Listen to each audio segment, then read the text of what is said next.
Camarades travailleuses, camarades travailleurs, chers collègues, considérant que la paix sociale est source de connaissances économiques, de croissance économique et de développement durable, considérant que le dialogue social est une expression de la démocratie, de la bonne gouvernance, considérant la nécessité de promouvoir la paix sociale par le dialogue social, de la concertation permanente de notre outil de travail, considérant la déclaration de l'OIT relative aux principes et droits du travail qui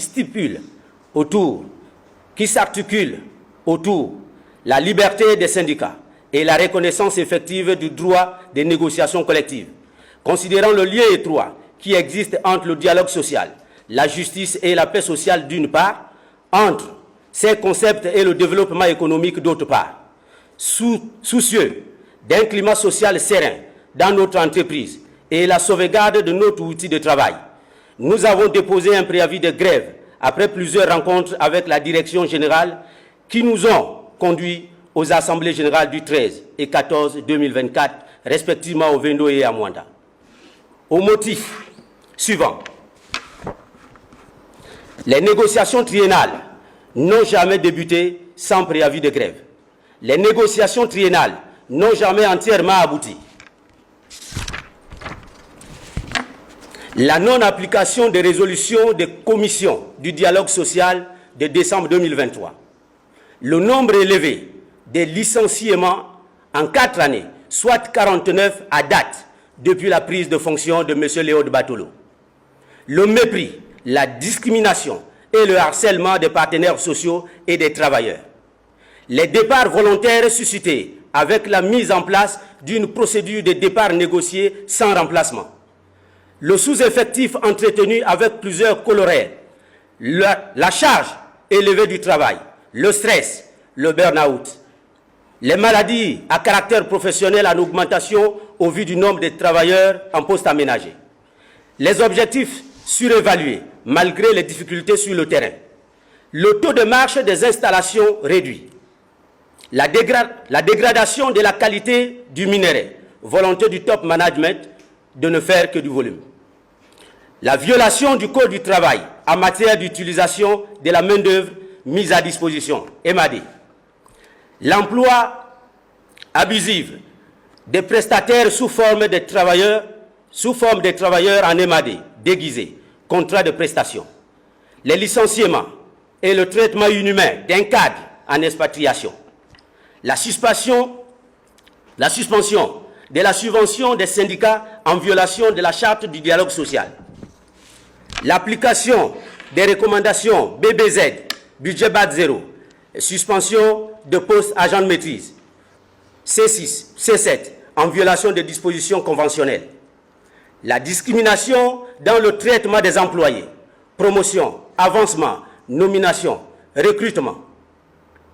La mascarade dans l'évolution des cadres, People Review.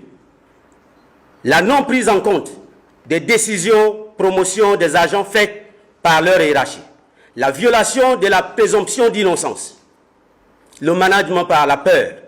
Le refus de la contradiction sur le plan technique. Les sanctions arbitraires et disproportionnées. L'absence de cohésion et de collaboration franche avec les collaborateurs. Le harcèlement des partenaires sociaux. C'est traduit par le déclenchement d'une enquête éthique et conformité sur le secrétaire général du SILTRAC mené par le responsable antifraude du groupe Eramet. Le blocage des évolutions des carrières des partenaires sociaux en violation des dispositions de la charte du dialogue social, article 13. La suppression de façon unilatérale de la subvention à toutes les organisations syndicales de la Comilog en violation des dispositions du chapitre 5 de la charte du dialogue social. En tout ce chapelet de douleur s'ajoute depuis peu la situation des directeurs gabonais. En effet, nos directeurs nationaux sont sur la sellette, la DD, le DIEP, le DFIP. Ils sont soit menacés de licenciement ou rétrogradés de leur position dans l'organigramme de la Comilog, au profit des travailleurs expatriés, et ceci sans raison factuelle.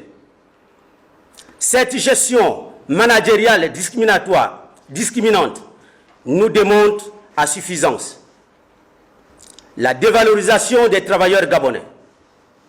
Sommes-nous inférieurs aux travailleurs expatriés? En tant que premier producteur du manganèse au monde et de surcroît certifié ISO 9001-2015, le changement d'organisation doit être documenté et communiqué. La direction, avant tout changement, devrait décliner la stratégie, faire une analyse de force et faiblesse et indiquer les opportunités, les gains du changement, publier l'organisation et l'organigramme et procéder aux nominations en tenant compte des performances des différents talents, tout en prenant soin de garantir la diversité et l'inclusion. Mais nous assistons aujourd'hui à un désordre managérial qui prône la discrimination et la dévalorisation des cadres gabonais. Les partenaires sociaux, loin d'être xénophobes, refusent la nomination d'un expatrié au poste de directeur de développement durable, DDD, garant du portefeuille de la RSE. Un grand économiste gabonais disait « Un étranger ne peut pas venir chez vous construire votre maison. Vous construisez votre maison par vous-même. » Il fustige le non-respect du principe de la gabonisation de postes de responsabilité, prôné par les plus hautes autorités de l'État, et s'oppose fermement à cette décision, car il existe d'autres cadres gabonais capables d'occuper cette fonction. Il faut aussi préciser que toutes les réunions tenues avec la direction générale depuis l'année 2019 sont entachées des manques de franchise, de sincérité, mais aussi et surtout d'un mépris à l'endroit des partenaires sociaux. Nous assistons à la suppression de certains de nos acquis sociaux obtenus au prix de plusieurs heures de négociations. Au vu de tout ce qui précède, les secrétaires généraux des organisations syndicales de la Comilog et les travailleurs décident de ne plus poursuivre le dialogue social avec M. Léopold Batolo comme l'administrateur directeur général. Et conformément à l'article 383 de la loi numéro 022/21 2021 du 19 novembre 2021 portant Code du travail 2021 en République gabonaise, de rentrer en grève illimitée jusqu'au départ de M. Léopold Batolo à partir du 3 septembre 2024 à 0 heure après le préavis de grève qui débute le mardi 20 août 2024 et s'achèvera le lundi 2 septembre 2024 à 23h59. Nous sollicitons des plus hautes autorités de la transition une restauration de la dignité des travailleurs de la Comilog qui concourent à l'économie de notre pays. Nous vous remercions.